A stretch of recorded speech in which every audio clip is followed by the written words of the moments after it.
Hi, welcome to Plays and Days, Vacation Bible School Performing Arts Camp Tutorials. For the next few tutorials, we'll be talking about Task 6 from the last videos, getting the lists of supplies needed.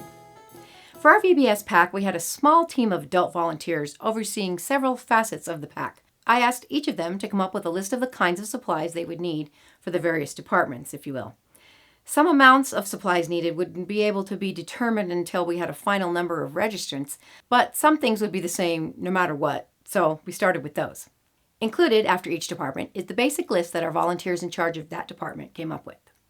Now, some stages are already appropriately simple, but this one wasn't.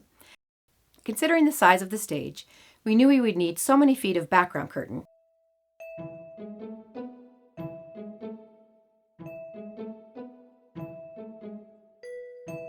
and we knew what size set pieces and stage props would fit. No matter how many participants we would be having, the set and the staging would be the same, so why not get started early?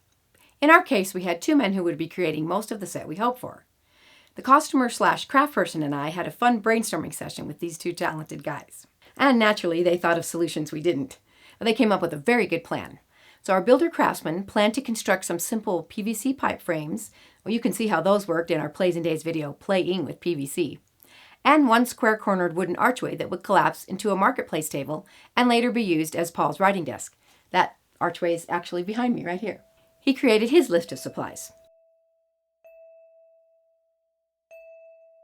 Now our artist came up with a plan to paint sheets using his airbrush skills and tools to paint the scenery ideas suggested in the script, which turned out way better than we hoped for. Truly beautiful work for both of these guys.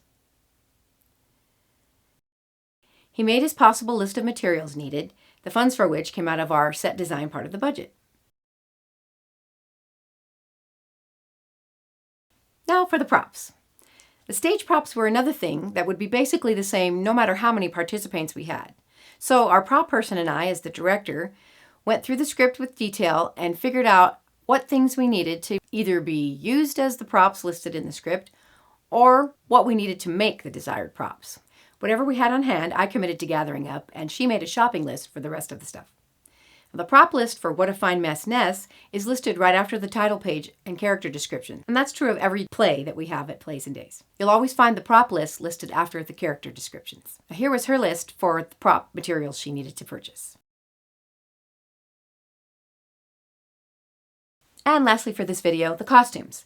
Now, about a month out from VBS PAC, we know we didn't have a final list of participants yet, but we had started working with our actor leads over the summer. So the costumer and I gathered up some Bible-era costumes from a couple churches where we had seen Bible-based plays or reenactments, and also gathered some items from our own fabric collections and costumes we had used here and there, including those we had made to be extras in the TV series The Chosen.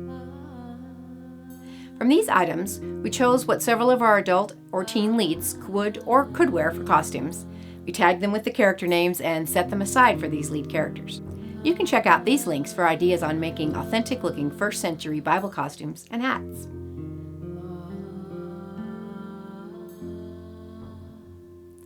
Next, we sat and made a list of what materials we would need to make simple costumes for the various smaller parts and groups.